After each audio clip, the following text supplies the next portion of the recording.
Grandpa's heavy iron safe sat tightly sealed for 40 years, a mysterious legacy left exclusively to me in his final legal will.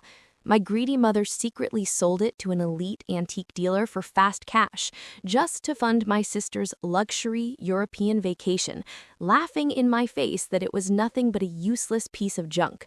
But her malicious celebration turned into absolute terror less than 24 hours later when the rich shop owner finally cut the thick iron lock open.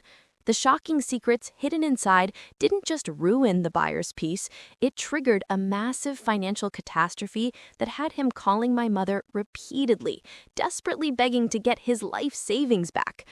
My name is Ruby, and I had to learn the hard way that when pure greed consumes your own mother, even the sacred final wishes of a dying man become nothing more than a price tag. The total, spectacular collapse of my family's malicious plot took place on a chilly, overcast Tuesday morning in October 2024. I was sitting inside the warm, crowded dining room of a local bakery, nursing a simple cup of black coffee. The air smelled of fresh cinnamon and roasted beans, but my mind was entirely focused on the frantic, vibrating smartphone sitting on the wooden table in front of me. The caller ID showed my mother's name, Hazel, flashing for the 12th consecutive time.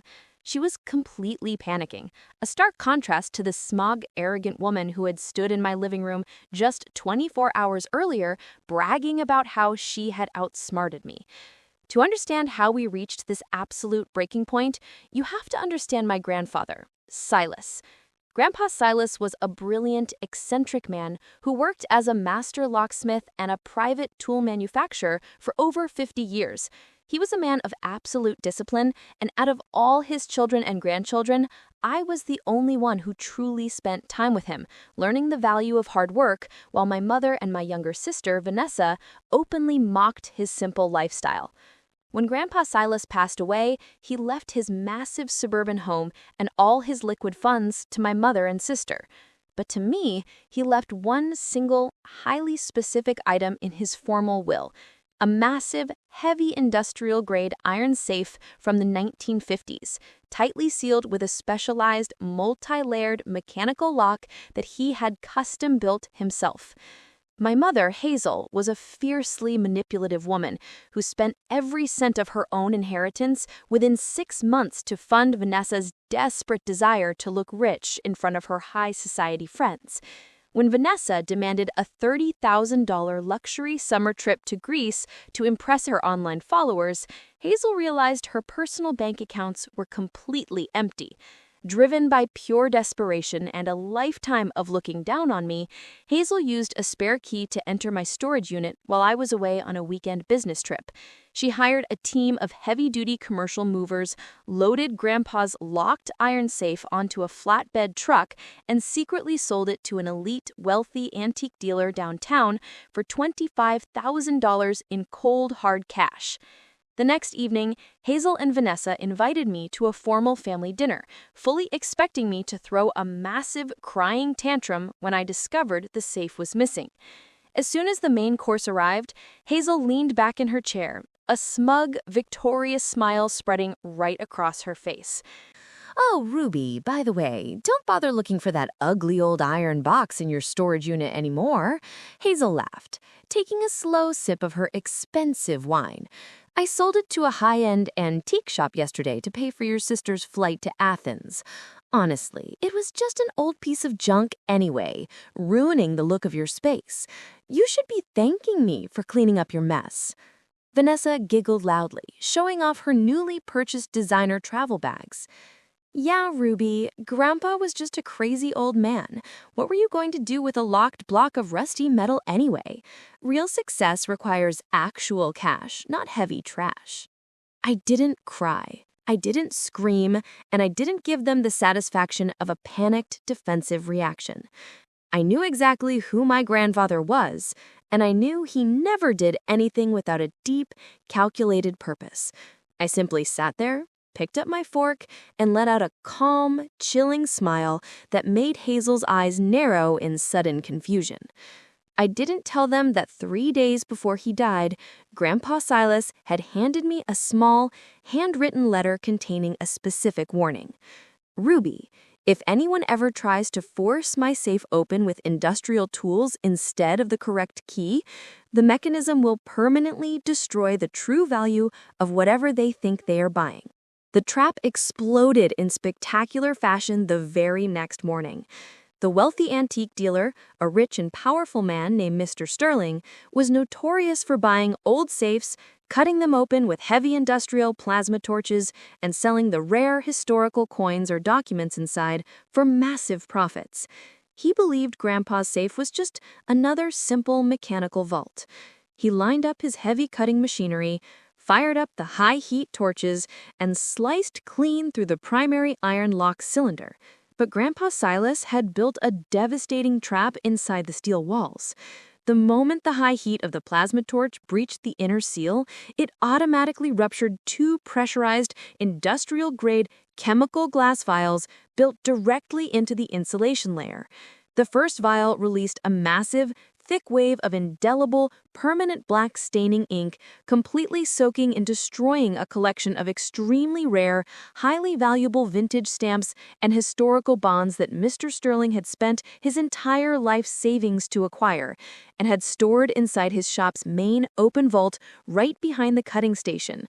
Even worse, the second vial released a highly concentrated, corrosive chemical gas that immediately triggered the antique shop's automated federal environmental hazard alarms. Within 10 minutes, the entire high-end downtown block was completely locked down. Specialized hazardous material teams and city inspectors swarmed the building, completely shutting down Mr. Sterling's multi-million-dollar business and sealing the entire inventory under an immediate, mandatory state environmental health violation. The cheap cash my mother had taken had just triggered a $10 million commercial catastrophe. That brought us straight back to the local bakery, where my phone was violently ringing. I finally swiped the screen and placed the phone calmly against my ear.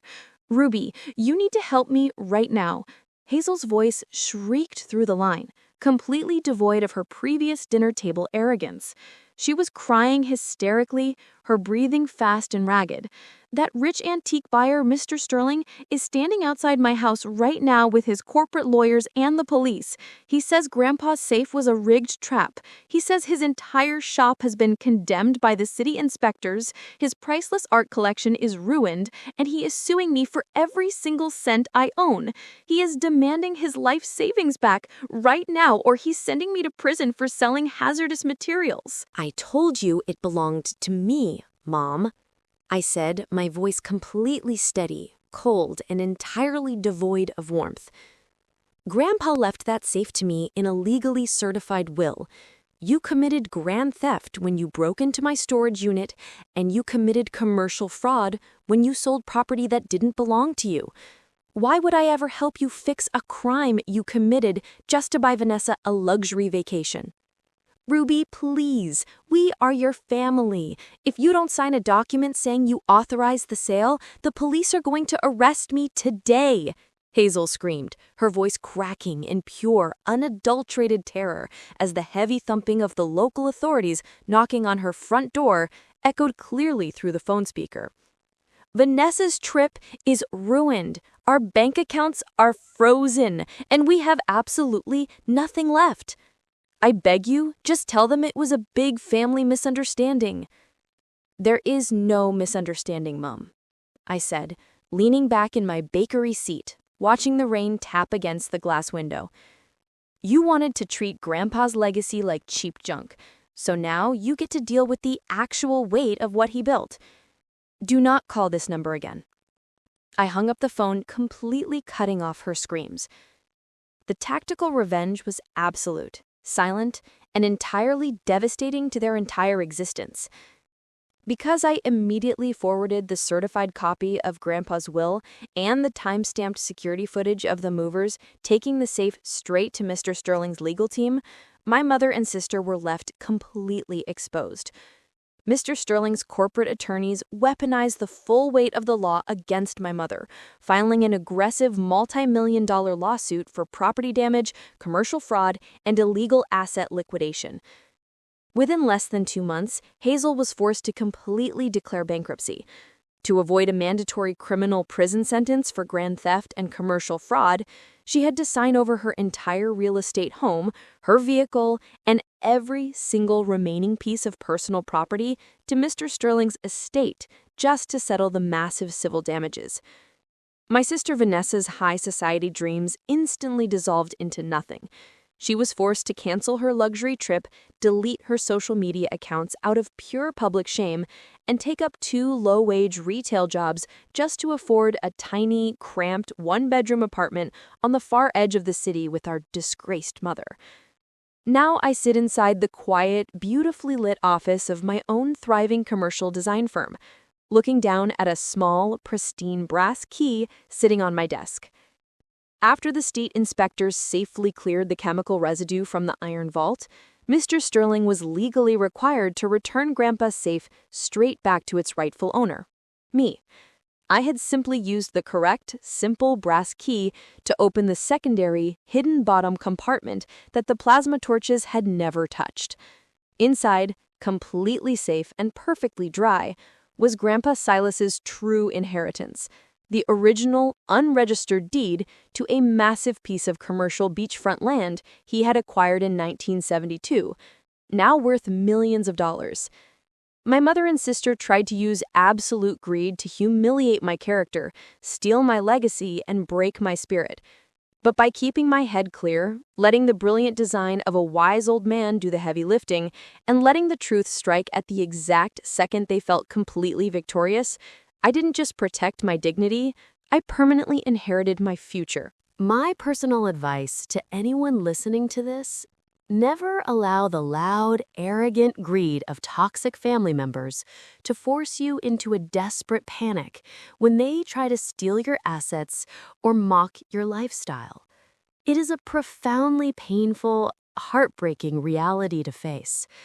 But sometimes the people who share your genetic DNA will look at your boundaries, your quiet work, and your sacred inheritances as nothing more than quick cash to fund their own superficial vanity.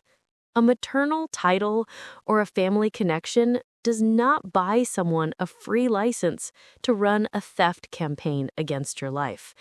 And you should never waste your valuable energy screaming back at people who are driven by pure, unadulterated envy.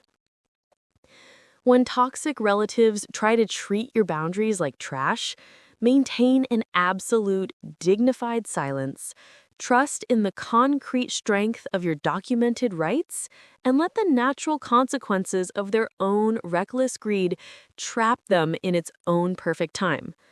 True family isn't defined by the people who share your bloodline while actively plotting to sell out your peace for a luxury vacation. It is defined solely by the genuine loved ones and the honorable mentors who respect your boundaries, value your character, and stand firmly by your side when the truth comes to light. Walking away from a toxic dynamic and allowing the full weight of the law to ruin a bully is not a cruel act. It is your absolute moral obligation to your own self-preservation.